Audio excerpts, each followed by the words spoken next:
Joining us right now is Congress MP, Dr. Abhishek Singhvi, who, in fact, Rajasthan is his home state. Dr. Singhvi, thank you so much for joining us right here on NDTV. Dr. Singhvi, can you hear me?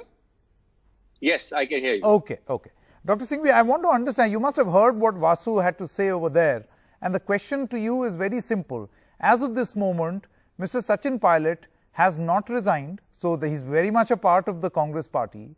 He has not come back, which means that he doesn't want to come to the negotiating table. He has not joined the BJP, which means that, there is still scope for reconciliation. But one thing that we do not know is what exactly does he want?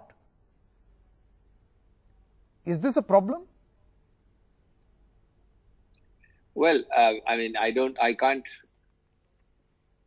I've lost your voice. Can you hear me? Yeah, I can hear you, Dr. Singhvi. Yes, okay. Now, obviously, what does he want is a question you have to ask him, not me. But I want to say 2 or 3 things very pointedly, having heard both you and Vasu. One, that Sachin Pilot is one of our best and brightest. Not only is he a personal friend, but everybody in the Congress values his counsel, knows his stature, and knows his political acumen. So please don't think that we treat him at all, mentally or otherwise, in any shabby manner. I believe that there is scope for differences. I would even concede that many of his grievances may be legitimate or justified. And I think the Congress would bend over backwards to hear it. But I have a red flag problem, a boundary problem. When anything you do, howsoever high you are, and this would apply equally to Sonia Gandhi, Rahul Gandhi or me, or anyone else, that when something will affect a running government of your own party, or will try and break your own party, that's a red flag boundary which can't be permitted. Now, I think if he were to try and convey his grievances, you would find a very capacious Congress. But he has to draw that red flag boundary for himself. I think he understands that. And barring that red flag boundary, everything will be attended to. And that is the spirit in which I see it. Of course, it's a highly avoidable situation. We don't like the optics, but today, nothing has gone wrong which can't be retrieved.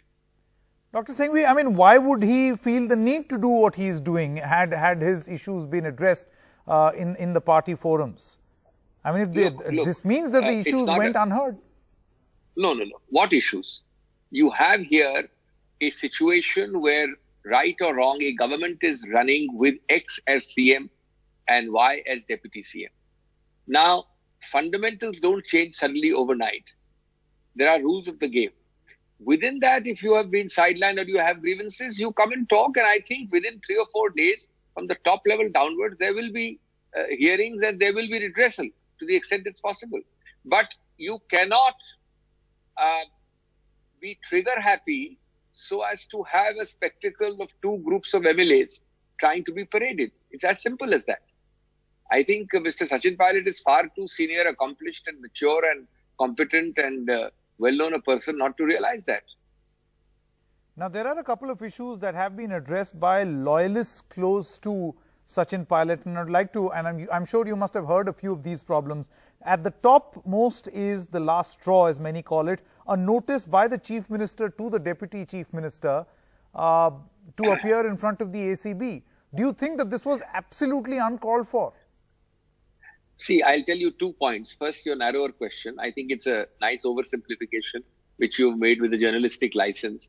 It's a notice by the Chief Minister to the Deputy Chief Minister. The Chief Minister would say that this is a notice by the SOG to both the Chief Minister, Deputy Chief Minister and several other MLAs.